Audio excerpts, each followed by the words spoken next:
World class. Jim Crockett Promotions. Big time wrestling. Mid-South.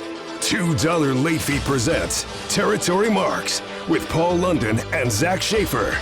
The show that celebrates matches from the glory days of professional wrestling.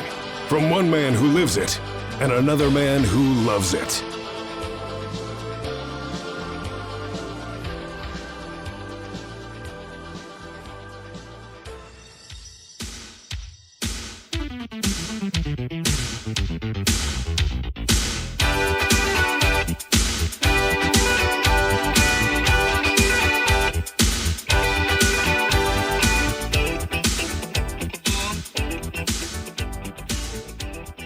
All right, y'all are probably wondering, what does a wrestling match featuring Owen Hart and Razor Ramon have to do with Podcasting After Dark and $2 late fee covering Jeff Lieberman all month, the director of Squirm, Just Before Dawn, Remote Control, and Blue Sunshine? Well, Paul, Corey, they're both here. We're all here together, the three amigos. We're doing this match because here's the deal. In 1977, Jeff Lieberman made a movie called Blue Sunshine that Corey and I broke down at the beginning of this month. Well, blue, the color blue. Here's the thing. In 1988, Owen Hart went under the mask as a character called the Blue Blazer. So there's your connection. Blue Blazer, Blue Sunshine, Owen Hart, bingo, bango, tinga tango. Here we are. Back in the ring. It's the strongest connection anyone's ever made in the world. Tango is street slang for drugged up tang, and tang is reminiscent of the Miami neon, which is where a razor gets tied into this, being from Razor. Yeah. There the you go. The connections are so strong. They're so strong. And before anyone drives off the side of the road and goes, wait a minute, 1995, that's not territory wrestling. Hold on. This is a special episode. It's Paul and I back in action with Corey from Podcasting After Dark. Corey is what I think kids today would call a noob when it comes to wrestling. Yeah, even though it's been in my life, tertiarily speaking, all of my closest friends have been huge wrestling fans, so I've always absorbed some knowledge from it, but yeah, secondhand smoke. Yeah, it's like secondhand smoke. Exactly. I got a secondhand high off of it. Can I just say, Corey, though, it's much better to be a noob, as they call it, than a casual. Agreed. Or a poser. Yeah. That's the worst. And that's mostly what wrestling fans are now. But anyways. Yeah, no, that's true. So we're dialing it back. Here's the deal, guys. 1995, in which this match took place, that was 30 years ago. So though it's not territory wrestling, it does take place in a territory staple back from the good old days of professional wrestling. Calgary, Alberta, Canada, home of Stampede Wrestling. Paul, what's your familiarity with Stampede Wrestling? You know, run by the Harts, the legendary Stu Hart, and his 12 children, I think. Yeah. Him and Martha, or Helen Hart. Helen. Sorry. Yeah, Martha was Owen's widow, but yeah, they produced it all wrestlers, you know, and they had this crazy mansion that they said it kind of looked like the Addams Family mansion. Wow. And there was like a big ring outside, and then like the infamous dungeon down in the basement where Stu would stretch anybody that would come down there, and you'd hear about football players and collegiate athletes and all that stuff. I mean, Brian Pillman, I think after he finished up with football, that's where he ended up, was at the dungeon. But a ton of wrestlers went through the dungeon, and but Stampede was also it was like the breaking ground and the place to be in the Pacific Northwest, especially going into Canada. But they ruled the West, and so many wrestlers, especially from Japan, came in and out of Stampede as well. But England, Japan, they were all really well represented in Canada, and a lot of I would imagine guys with football backgrounds that broke in either went through Texas or went through Stampede, went through Calgary, and oftentimes went through both. And Paul, when you say that a guys were stretched in the dungeon, what does that mean to noobs? That's like um, going down there and showing you what does what and how bad this hurts, and Oh see how God. if I twist this just like this, see how that really hurts, and then if I do this to your elbow and get you down on the and like and they teach you by doing it to you, and I mean they teach it by doing it to you. I don't know how else to really put it. Yeah. It's doing it for real. Way back, shooters, stretchers. Sometimes they even call them hookers, because they hook you. They get a hook on you, then you're screwed. Right. Um, a lot of there is some obviously a lot of like catch in it, catch as catch can, which I think a lot of that might have some French influence. A lot of that from there, but in terms of good old Canadian Calgary stretching, I mean, Stu Hart was the guy. He was the Wow. man. Wow. What was Owen Hart considered a stretcher or a hooker? He learned that. Yeah, he definitely much what he was. But in terms of his personality as he went on and became a father and all this stuff, his biggest reputation was for being a ribber, which a ribber is somebody who constantly loves to play pranks on people and loves to mess with people. Like there's a classic Owen Hart story about when I think Kai and Tai started at WWF. Owen into the office and was like, "Let me, be their handlers. I can look over them and I'll chaperone them. I know Japanese and all that stuff." And long story short, he gets them in the car, and it's like summertime, and he cranks up the heater, Oh no. and they don't know any English. So they're like, and they're trying to be really respectful, and he's just kind of no selling it as if like, and they're just dying in the back. So like he would put himself through stuff just to get the rib, just to pop himself. I don't think there was anyone else in the car that he was trying to amuse, but just a huge ribber. Um, yeah, everyone went through Calgary. Calgary has since tried to. They have Stampede going again. I will actually be flying there on Wednesday. I have Oh, two cool. dates next Thursday and Friday, and then I'll fly to Minnesota or to Fargo for a show in Minnesota. Oh, But so I'll be in Calgary working with a guy who's uh, learned from Brett. So that'll be pretty exciting, knowing that I'm not gonna be going into a video game mindset. Um, Wait, I got 3 lives left. Ugh. oh, I'll hit you with four finishers, kick out at two, and Kick then out of halt two. up. There's Ugh. no kickouts in this well, there are a couple kickouts, but they all totally make sense. This Um, match is so fun. I love it. You can see. I mean, can we just get into it? I didn't get the yeah, commentator's name. I missed that. yeah. So before we get into all of that, before we get into any of that, Please people are tell. wondering, you're not covering a territory match. Well, we're not, but here's the thing. This is at the home of Stampede Wrestling. It's the Corral. This was called the Showdown at the Corral. Let's go ahead and hit that bell. It is from 1995. It is Stu Hart's 80th birthday. So That's right. all these WWF guys came together to celebrate Stu's birthday. And on the card, there were matches like Bret Hart versus Terry Funk, which is a wild one if y'all want to look that one up. Terry's obviously 1995.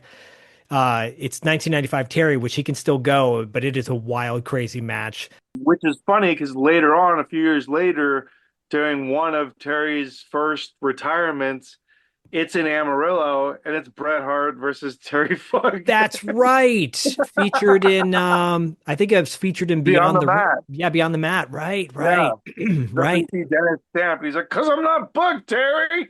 And he's like, "You can be the referee." He's like, "Did you really mean I could be in the main event as a referee?" Yeah. Rest in peace, Dennis Stamp. If all y'all want to, Corey, if you want to see a wild behind the scenes documentary on wrestling, Go watch Beyond the Mat. Okay. It's pretty wild, and it's dealing with Yeah. some stuff. Fortunately, Jake the Snake Roberts has recovered quite a bit since then, but this is not his shining moment. This is when Okay. I he's met Barry Bluestein, actually, Blaustein, the oh director.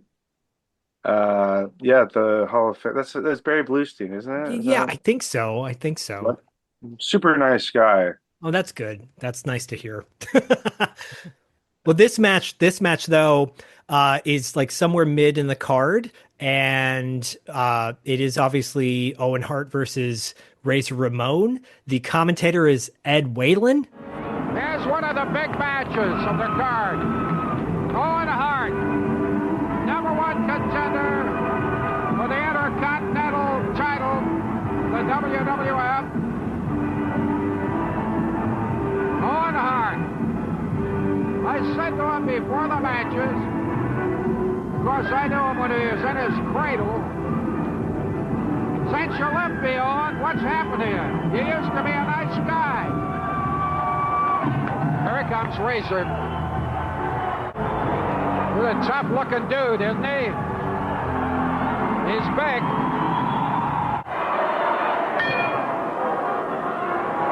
All right, the King of Hearts into action against Razor Ramon. Well, isn't that pretty? Whoa! Ed Whalen was the legendary announcer for Stampede Wrestling. He's a celebrity up in Canada. Well, because Yeah. he mentions in at the beginning that he's known Owen Hart since the cradle.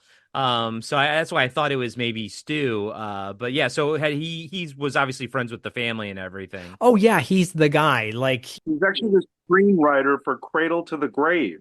So that was one of the references he was alluding to. Wow. no. The Oh. Colonel. That was a different Ed. Yeah, so this match features Razor Ramon, who of course is the Intercontinental Champion. Owen Hart was the number one contender at the time back in the WWF. So Owen is a heel in this match, right? Because Ed even Right. mentions, he's like, yeah, like you said, Corey, known you since a kid, but what happened to you? Yeah, so I was watching the match and I wasn't quite aware of that. And as I'm going through the match, I'm like, wait a minute, is Owen Hart the heel here and Razor Ramon is the face? Like I used to actually really like Razor Ramon, but I always thought he wasn't he a heel mostly, or was he a Mostly, face? yeah. When he was at his best, he was always best as machismo, uh, Tony Montana's side muscle kind of bad guy. That was Yeah. always his best. I noticed that too when he comes out. He's baby face. But that's what's so cool about Owen as well is Yeah. even though he's technically the hometown guy, uh, he was happy to. I think he could tell that there were a lot of kids in the audience, because there's a lot of stuff early on that is more kind of like haha in a way Yeah. than like serious, how do we get out of this? It was, he's just, you can tell he's having fun with it, but he's like trying to really kind of entertain the audience. And as a awesome heel, the best heels never mind looking foolish. Like that's such a gift as a heel. And he does a great job of that in this match. I will say really quickly, so Razor Ramon's character started around 1992, I believe, and this is going off my knowledge. And then around 93 is when the kind of rivalry started between Owen Hart and Razor Ramon. I think when Razor was a heel, Razor's obviously a face now, and this is 95. So their rivalry dates back quite a bit. Well, he had this huge feud with Brett. Yes, Razor had the big feud with Brett. there you go. And that started at the 92 Rumble where Flair won the Rumble to win the championship. Brett and Razor had a Intercontinental title match, which Brett had. And that they had more of a feud than Owen and Razor, I would imagine. Yeah, they're just Uh, familiar with each other, right? yeah, and so when Razor turned face, which I'm not really sure what the turning point was for that, maybe something with Ted DiBiase, I'm not really sure. Oftentimes, if they needed a heel to turn face, they would pair them up with Ted DiBiase. because he'd be like, "Nah, think of the money" or something like that. And then at some point they'd be like, "No, no, I don't need your money" or something. They'd rip it up and be like, "Yeah, he's one of us. He's poor again." So Right. like instant babyface turn. Right. So Right. And Razor, I mean, was a very likable face, but I agree with you, Paul, as he that his shining moments were when he was a heel. yeah, Actually, Paul and I covered on a Legends of the Territory Patreon episode back in the day. We covered one of the first episodes we covered Scott Hall before he love became home. when he was part of his tag team early on and with Dan Spivey. And they were like the Starship Express or something like that, or Starship Thunderbird, whatever. Go back into the archives of our Patreon, patreon.com/$2 late fee. And we are going to cover Owen Hart on our Legends of the Territories this month, actually, on this to coincide with this episode. But this match, heel versus face, Owen versus Razor, they get to the ring, and yeah, let's get into it. What a fantastic start. The move that Owen Hart like launches himself in the air and then Razor Ramon grabs him, and just everything was so smooth and like perfectly executed. I don't know the terminologies. He slams him on the No, it's ground. good. It was such a strong and just beautiful start to the match.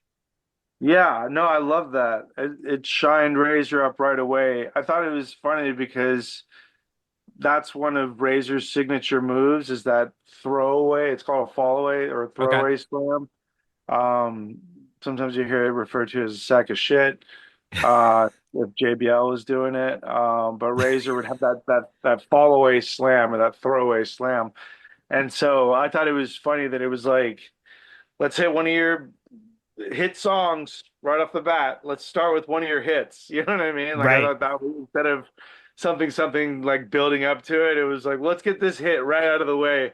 And I think it was, if I had to guess, it would be because it's not like a very fun bump to take sometimes because you're taking a back bump with complete forward twisting momentum.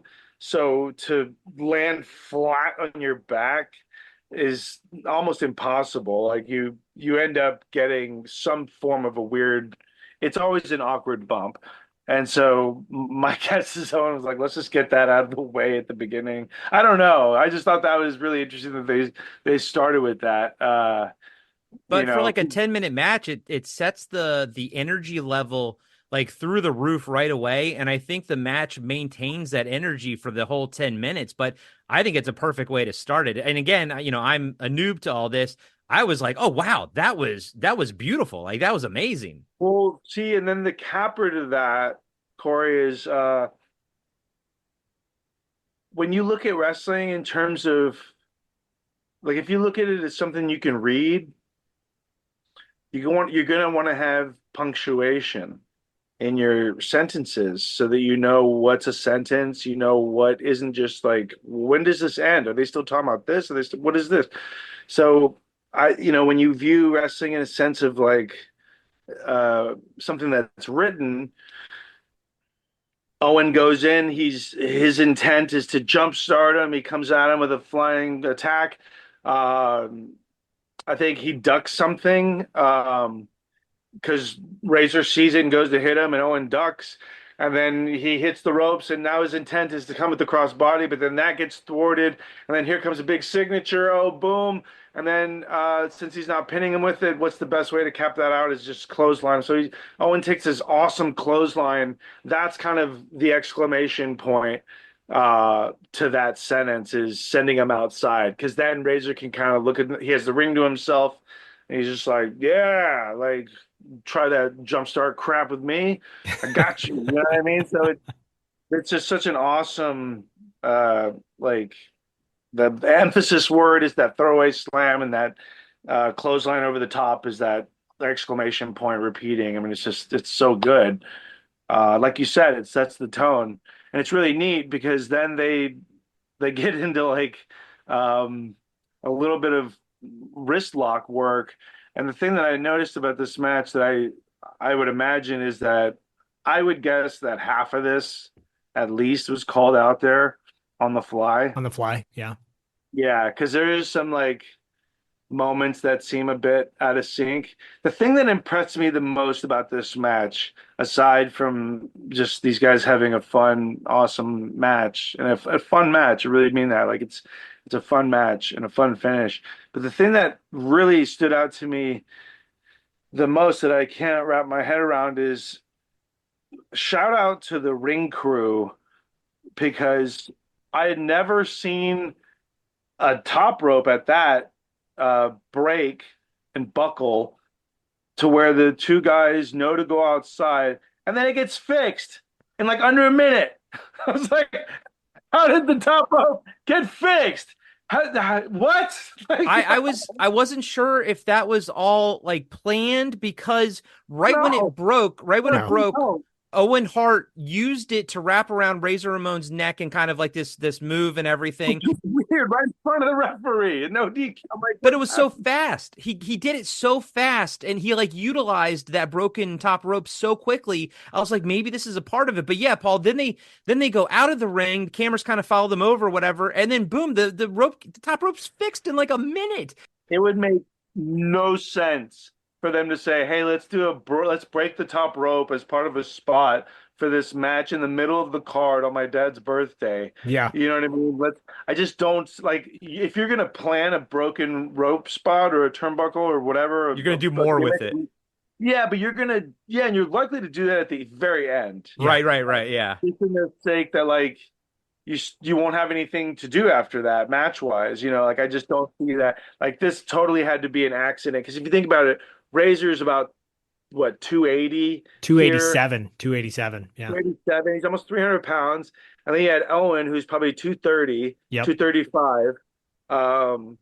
That's 500 pounds of pressure going into like a turnbuckle, and the ropes go like they go into the corner with they're either hooked on and then that's screwed in, so it's very easy to push if that thing gets dislodged or wasn't screwed in properly, or if it's just a hook, one of those sometimes the hook goes right onto the ring there, but that would get bolted in. But if that wasn't bolted in, it's very easy for that to get pushed and undo.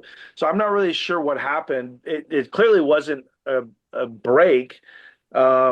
Because they fixed it like in under a minute. I was astounded. I was just like, what? Yeah, because Owen Hart had already gone off the top rope onto Razor Ramon, and it didn't break then. It broke, like you said, when they hit the corner. But the fact that Owen Hart used it within like 20 seconds, he used it against Razor Ramon. And I was like, oh my God, like it. But what you're saying that it's, it wasn't planned. That to me just seems so much more impressive of how quick thinking that Owen Hart had, and then like you said, how fast the ring crew could actually get it fixed to a point where it was completely safe after that. Because I think they were still bouncing off of it after it was fixed. Like so, it was quite remarkable. My guess is that ring is known. Careful if you hit this corner, the thing will pop off. And they hit it just at the right spot. Yeah, that's my guess. Is that it was one of those old timey rings that they're like, careful on that other turnbuckle, the top pad, or if you hit it right, and they just happened to do it or something like that, and that's what happened. It gave the best soundbite in this match, by the way, in my opinion. So Razor gets thrown into the turnbuckle really hard. And I mean, that guy, when he hits, first of all, I love Razor's punches. I think they're some of the most beautiful looking punches I've ever seen. And when he hits a corner, it's so hard. So when it happens and the ring breaks and they stumble out of the ring, they're, scurrying around outside on the ring. And you hear Ed Whalen go, "I got a chunk of the table in my leg, but that's how it goes." That's what I did hear that. Well, I got a chunk of a table in my leg, but that's the way it goes. Quickly going back to the punches, for anyone wanting to get an idea, the punches that The Rock thinks he's throwing are what Razor is throwing. Total ripoff. The Rock punches are such a ripoff. I wouldn't be surprised if he studied Razor or studied, Scott Hall's punches, because everything is like exactly. But Rock's are just so much worse because they're like a clear open hand slap, and you can see him clearly slapping it's bad. But Good Razor, point, though. I agree. His strikes are always so good. I couldn't tell like, is there a missing table break or something? Because I thought in the corner, it looked like there was almost a table broken at one point before they go Yeah. back inside. So here's my guess. This match was edited for tape, for videotape, and I think they trimmed it down. So I think there's a piece missing because at that point, at one point they say there's 5 minutes have gone by, but then So it only didn't maybe take them less than a minute to fix the turnbuckle. It probably took them like 5 minutes. probably. Okay. Yeah, that was, I could have sworn because that must be what he's talking about when he's like saying there must have been another table and it broke. He's like, oh, I have a chip of the table wood in my knee, or what did he say? I The got a chunk corner. of the table in my leg, but that's how it goes. Yeah. Yeah, see, like I feel like that's referencing a broken table spot that happened there. I'm pretty sure Owen put Razor or something through a table because he's got him under control pretty good outside. Yeah. Um, right, and then he throws him back in and stays on him. Yeah, he throws him back in, and I think it's slightly trimmed down. By the way, there are two referees in this match. There's one inside the ring and outside the ring. That doesn't factor in pretty much at all because a couple things Right. happened towards the end of this match where you're like, if the first ref didn't see that, clearly the second one must have. Well, like Corey was saying, I mean, Owen grabbed the rope just off of like, well, I might as well do this. I mean, even if he turned his body, it's like nobody saw, so no DQ there. And then was it Ed Wayland? Is that his name? Yeah, Ed Ed, or yeah. so? And then I think at the beginning, at some point, uh, someone gets thrown over the top rope. I think Razor gets thrown over by. And he's like, well, the ref didn't see that the DQ over the. I'm like, over the top rope DQ. What time portal is this? Like, what are you talking about? This isn't 86. Yeah, Like, so Corey, obviously in certain territories have certain rules, right? And Okay. some territories did have that rule that if you threw your opponent over the top rope, it would be an automatic disqualification. world class has that. Was that to minimize like injury type of thing? I really don't. I really don't know. I think it was. It was that. I don't know if somebody did get hurt off of that and it messed something up in the booking. I don't know if it was. It could have also been one of these like real hard-nosed old school guys who because I think they used that at WCW at one time when they were on TV. They did. Yeah, They were like, what, and do you remember Paul at one point they're like, we're gonna roll it back to the way the old rules used to be. yeah, and I think that's what it was. It was just, I think it was initially, it was a matter of just trying to keep the wrestling in the middle of the ring. Yeah, which makes sense. Okay. You know what I mean? And I don't know, but I don't know what the difference is between throwing over the top as opposed to ready to take a walk and throwing them out through the middle. It's like Right. a foot difference. It's But like, a clothesline is okay over the top, but you can't throw them over the top. yeah, exactly. So it's a really stupid rule. Well, stupid rules aside, this match, like you guys both said, it's pretty quick because, Owen has the advantage and hits a really I call it a savate kick where like his opponent's holding his one leg and he kind of It's an enziguri, yeah, an enziguri. Before that though, he really punctuates his start of the heat with a an awesome missile drop kick from the top rope. yeah, I mean, Yeah. he had like the best missile drop kick. so It was beautiful. so good, yeah. And then he goes over, and it's a shame that there was no hard or no floor cams on this, and just the one hard cam that kind of veers to the left or right. Like Right. it's a shame there's no floor cam really because he hits that missile and then Razor sells awesome right into the ropes where Owen goes and starts choking him, and we don't really get too good of a shot of that. But yeah, he just puts great heat on him. Was Owen considered a flyer? Yeah, no, very much. Yeah, very much. I don't think he did it in this match. I don't recall, but there's a moment usually he would do at the beginning when he was doing the arm stuff, when he's in the arm, where Owen was one of the most magnificent in that, especially when he was Blue Blazer or doing some of his babyface stuff. He would still do this a lot as a heel though, but where he would run and jump to the top and then sit on the top rope and it flips him into onto his feet. You know what I mean? And then he hits the hip toss, or he gets Yeah. hip tossed, he gets clotheslined. So the thing with wrestling is, as a baby face, your special, magnificent stuff should pay off for you. Whereas as a heel, um, you can do cool stuff, but it helps to remind people that it was cool and the best and all this stuff. So it's more of a gloating, Yeah. and it also doesn't hurt if that backfires, like if it often backfires. So much of the stuff that I do as a heel is from Owen, just because it's very easy, especially when I was younger. I take a backdrop and I land on my feet because that's the impressive part, landing on my feet. And then it's like, yeah, and then turn around and just get like, wow, you know what I mean? I love that. Like straight Owen stuff. Like, so yeah, I think that missile drop kick is really the big, like, okay, I'm in control. I'm taking over. Razor takes awesome turnbuckles. And it turns into a bit of a slobber knocker at the end, a bit. Like after the 1-2-3 Kid comes out. And by the way, is he a Yeah. Heart? Is he a Heart member? No, he's not. But let's roll back really quick. So Yeah. because Owen goes for the pin on Razor, but Razor kicks out, and Is that after the Insiguri? yeah, Okay, yeah, because he sets him up as well with throwing him in and then dropping down oddly to his left, and then a Razor steps over and Owen hits him with his patented spinning heel kick. right. Because that's one of his signatures as well as that spinning heel kick, the missile. They're both hitting a lot of their signature stuff in here. It's really cool for the fans. It is, and Razor, kicks out and gets basically, gets his.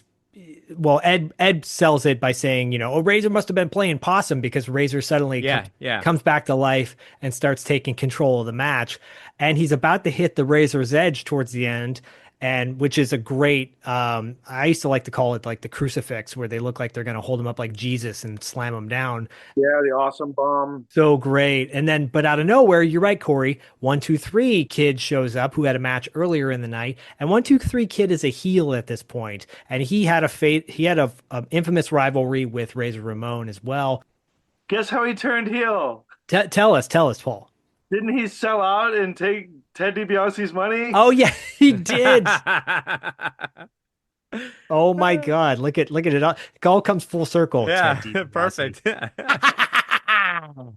Yeah, so he comes in and gets pretty much disposed of pretty quickly. Yeah, by he Razor. doesn't do anything really. Well, I mean, let's Yeah, be honest. funny. Like that tracks, right? Because 1-2-3 Kid, that was his whole thing when he had a rivalry with Razor, right, Paul? Like, there's no way he's gonna beat this guy. I laughed so hard when he was like just like this kid off the street. He was supposed to be like a local wrestler, and he was the Lightning Kid.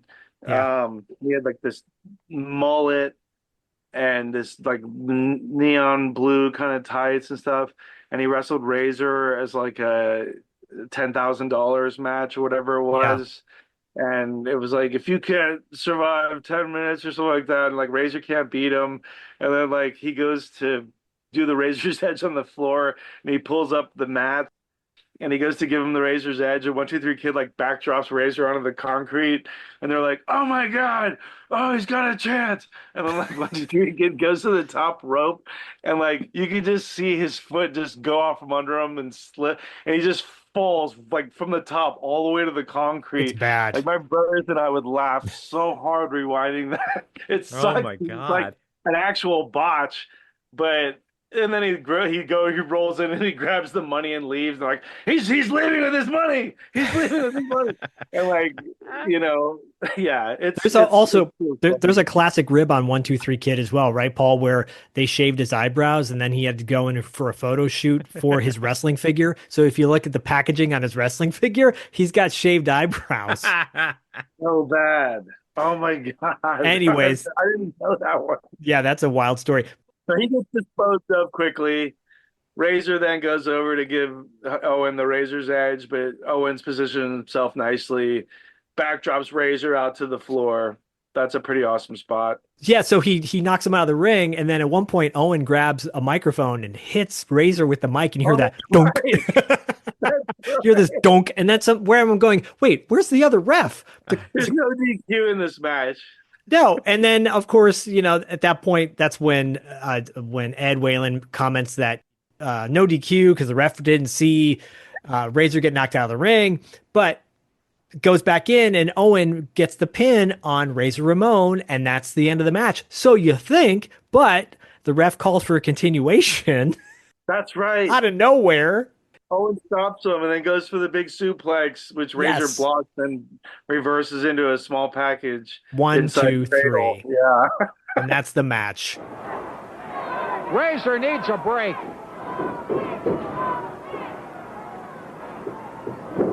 Oh, man, he is just hanging on. Hart may make it stick here.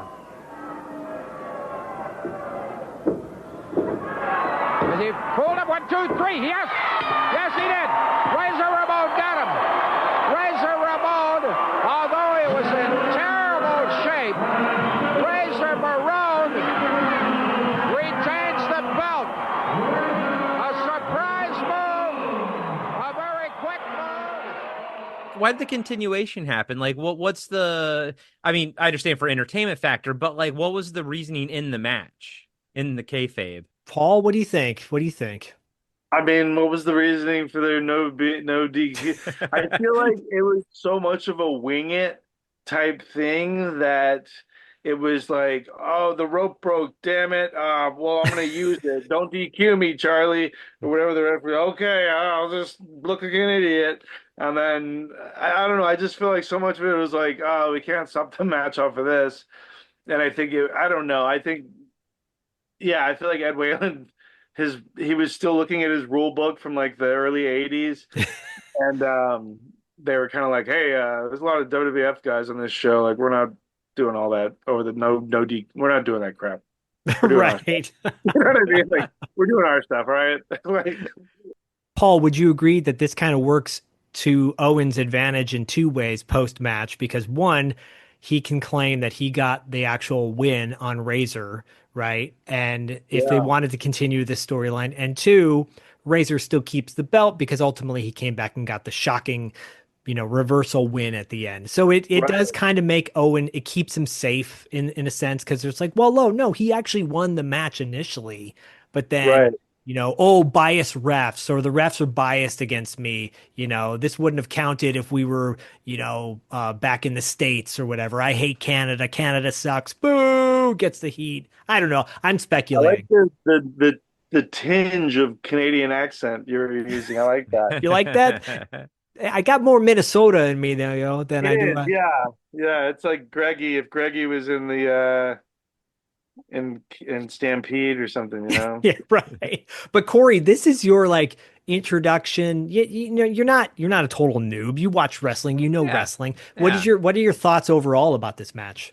I thought it was a lot of fun, the whole thing from beginning to end. Now, a part of that was like I thought it was 10 minutes and it was so quick, but we do think that it might have been trimmed a bit. But still, as far as pacing goes, like it's for someone who doesn't watch a lot of wrestling, as far as pacing goes, I felt like it started and then it was over. And the whole time I was just like, oh, cool. Oh, that was awesome. Oh, sweet. Like I was engaged with the match the entire 10 minutes. I didn't find any of it boring. And yeah, I mean, I'd always been a fan of Razor Ramon, so it was great seeing him.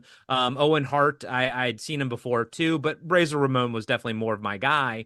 And yeah, I loved it. I thought it was a blast of a match, like just from beginning to end, a lot of fun. Yeah, Paul, Nice. would you agree that that this is a nice casual kind of match for casual fans to come into?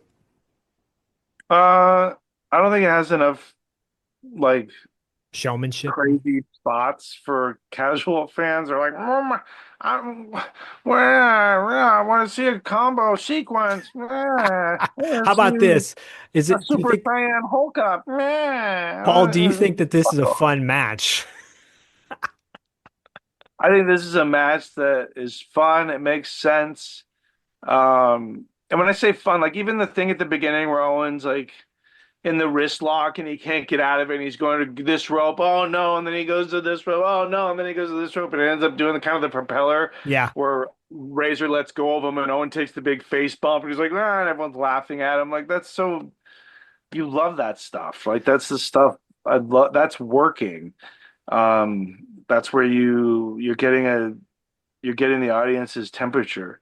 Yeah. You're seeing what, because it's like there's so many things where guys will plan all this crap,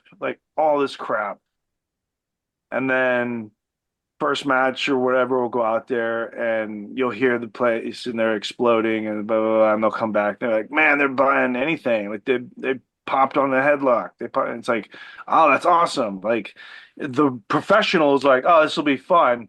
The idiot will be like, well, we're still going to do our match with all our stuff. And like, they'll see that the audience, anyone's going to wow or respond to something shocking or impressive.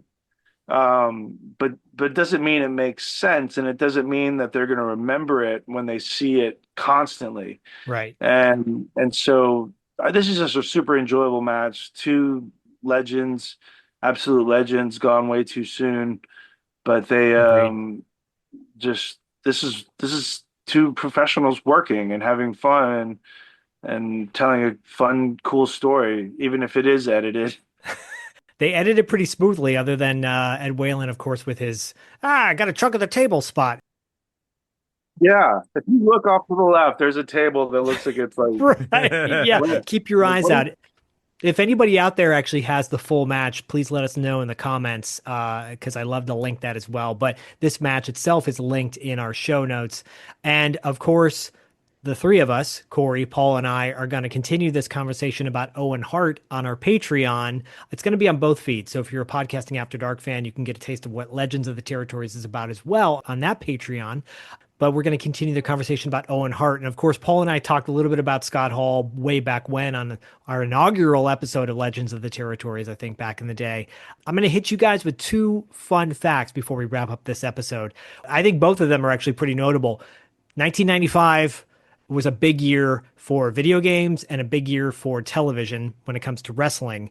In September of 95, and that's when this episode drops, not in 95, but actually in September, Sony released the first PlayStation in the United States. Oh, I had one. I loved it. I got it for Twisted Metal and Resident Evil. Those were the two games that I bought it for. Yeah. I know the guy who is an old buddy of mine. I know the guy whose body they use for the ice cream truck clown guy in the series. Oh, yeah. Samoa Joe, right? Yeah, Samoa Joe. Yeah. I watched the first season. It was really good. I haven't seen the second season yet. The first season was infinitely better than it had any right to be. Yeah, I never got into that game. I mean, once game cartridges started becoming like CDs, I was like, like call me an old school fan. I still love my old school Sega back in the day. The Sega Master System, nothing can beat that in my opinion. I want to blow into a cartridge. Blow into your cartridge. Okay, so the last notable event I'm gonna pop for what's going on today? The last notable event for September is in September of 1995. September 4th to be exact, the very first edition of WCW Monday Nitro premiered. All right, Michael Jordan's got his restaurant in Chicago. Coach Don Shula of the Miami Dolphins, he's got a steakhouse. But WCW's own World Heavyweight Champion Hulk Hogan, he's got Pasta Mania in the Mall of America. I want to try to get a word with him if I can squeeze in there. Hulk Hogan coming up. Debut edition of Monday Nitro. You've got Big Bubba in the main event. Who's the greatest wrestler in the world? You know something, Eric Bischoff? Tonight on Monday Nitro, Pasta Mania has got all my Hulkamaniacs running wild. And I've eaten so many Hulkaroos and Hulk-U's, I kind of feel sorry for Big Bubba, brother, because tonight, brother, first time on TNT, I'm putting the WCW heavyweight title on the line, and with Pasta Mania running through my brain, who's gonna beat Big Bubba tonight, Hulkamaniacs? And when I'm done dragging him around the Mall of America, and all my Pasta Maniacs are tearing their WCW shirts off, brother, I'm gonna give Big Bubba a dose of my Hulkaroos up there, and then I'm gonna body slam him again. You know, with little Hulkamaniacs like that, Pasta Maniacs all around the Mall of America, Big Bubba, you better tighten up that waistline, brother, because the Hulkster's slim and trim. I've been eating my Pasta Mania, and what you gonna do in the Mall of America, brother, when Hulk Hogan Pasta Mania, and all my Pasta Maniacs run wild on you. What's he gonna do? All right. Oh, wow. At the Mall of America in Minneapolis, Minnesota on TNT. Paul, did you watch the first episode of Monday Night Nitro? No. Okay. I did not. Sure. Cool. This was a weird period where I don't think I was actually actively watching wrestling at this point. I was so heavily involved with basketball. I was just kind of dabbling in it at the time, um, but I do know that the Mall of America also part of this whole thing was like an interpromotional thing with Hulk Hogan's Pasta Mania. Yes, which his Which pasta was, shop or pasta yeah, at the in the it was food in court. the food court. Yeah, his Pasta Mania. Brother. But I believe that Nitro featured the classic Brian Pillman Jushin Liger match. It did. So there were 4 matches on the card that night. The American males, Marcus Alexander Bagwell and Scotty Riggs defeated Bunkhouse Buck and Dick Slater with Robert Parker. Hey, this is wrestling, y'all. Dick Slater, Dirty Dick Slater. Sorry, Dirty Dick Slater, not to be confused. My bad. Yeah, Flying Brian defeated Jushin Thunder Liger, who will come up in the Owen Hart conversation, by the way, on Legends of the Territories. Sting, of course, wrestled Ric Flair. I mean, that's one of the biggest legendary rivalries back in the day. And Hulk Hogan defeated Big Bubba Rogers, a.k.a. the Big Boss Man. In a pasta match. In a pasta match. In a rigatoni rundown. Yeah, not the greatest card, but look, Corey, did you ever watch Monday Night Raw back in the day? No.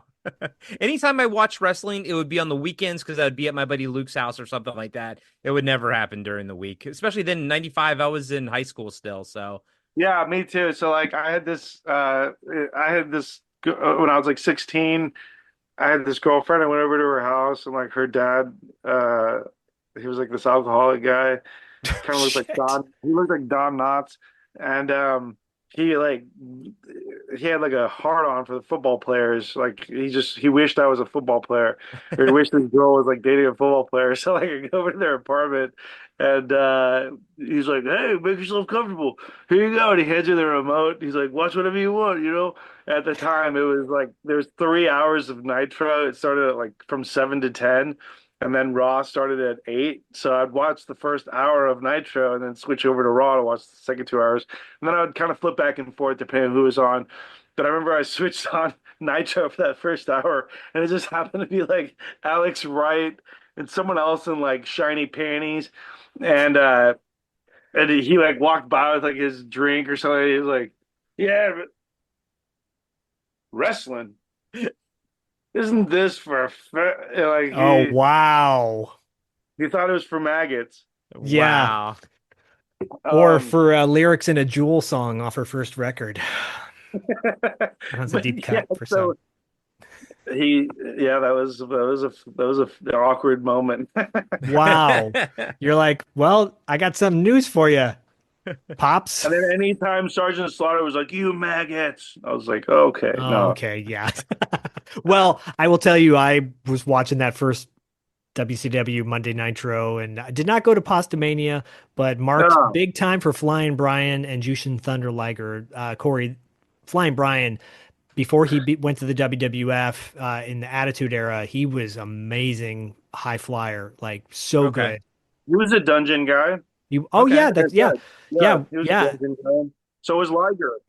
Right. And at one point, Owen Hart and Flying Brian tag teamed with another Hart as well, I believe. So they were part of like a 3-man tag team. I was a big Rey Mysterio fan. He's obviously a flyer, so like I was always impressed by those guys. You like their masks. You like I did. It's cool. Masks are cool. But the Hardy Boys were flyers too, pretty much, right? No, just one of them. Okay. The only one people care about. Nancy Drew was a high flyer. Nancy Drew was a major high flyer. The Hardy Boys, not so much. Okay. Yeah. But Rey Mysterio, though. No, that reference, Yeah. No, I liked it. Never mind. I tried. I was more of the Everly Brothers. I was more of an Everly Brothers guy. But I did prefer the Beverly Brothers to them all. What about the Duke boys? The Duke boys? The Duke boys. Duke brothers. Bo There and Luke you go, Duke. talk about old Dirty Dick again. Anyways, we're going to continue this conversation on Legends of the Territories. Corey and Paul and I, we tied it into Jeff Lieberman. We did it. We did it.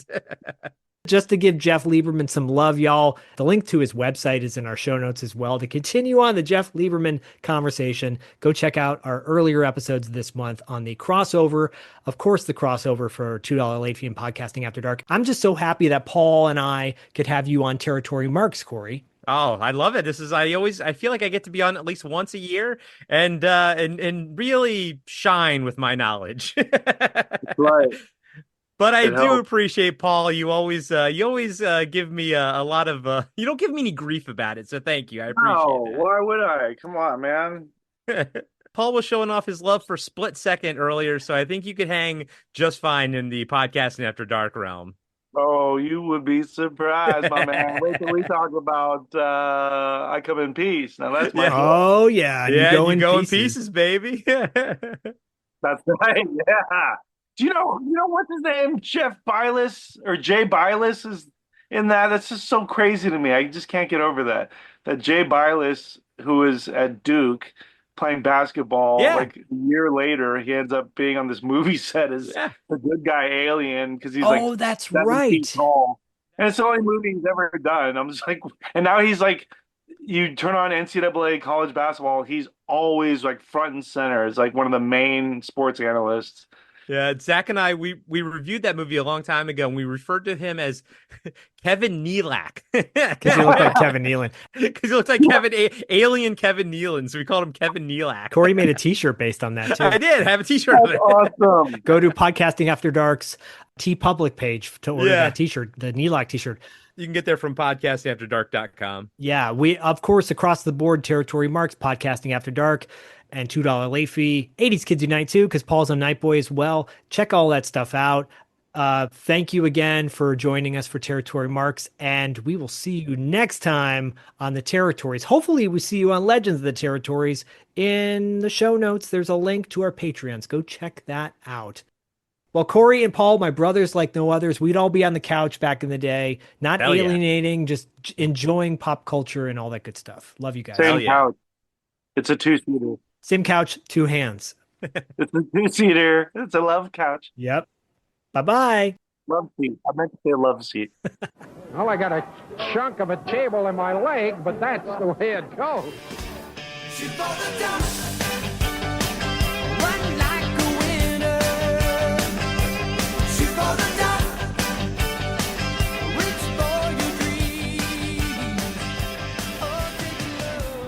That's all the time. Another dandy day, and we'll have one again next week. Hope you'll join us then. Until that time, Lance Russell saying bye-bye, everybody. Thanks again for listening to Territory Marks. If you like what you hear, then consider giving us a 5-star rating on Apple Podcasts and Spotify. While you're at it, head on over to our Patreon, too. The link is in our show notes. And if you want more 80s nostalgia, go check out my tag partner, Zach, and our Terry Bam Bam of Ballyhoo, Dustin, over at $2latefee.com, where the faces always win, even in the territories. I don't want to come out here and blow my own horn. I don't want to toot my own horn, but toot, toot. Oh, listen, I just wanted to say goodbye and remind you that the good guys always win, even in the 80s.